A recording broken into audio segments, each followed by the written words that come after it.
Hello Philinvestors, this is Randolph, the Sales Manager of Philinvest. Ito po yung ating walnut model and located dito sa South Peak San Pedro.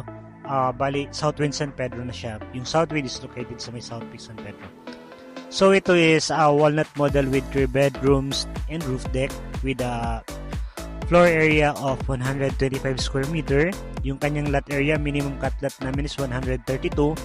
Meron din kaming corner lot 150, 145, 140. It depends on your lot preferred and yung inyong magugustuhan.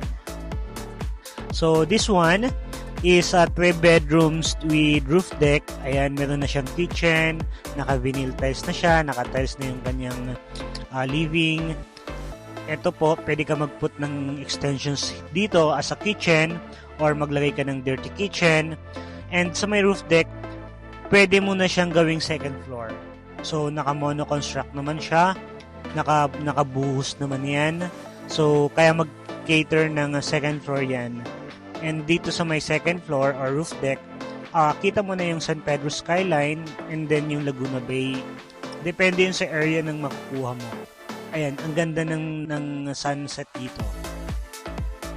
Hi, for more house tour content, just like and follow this page. Thank you.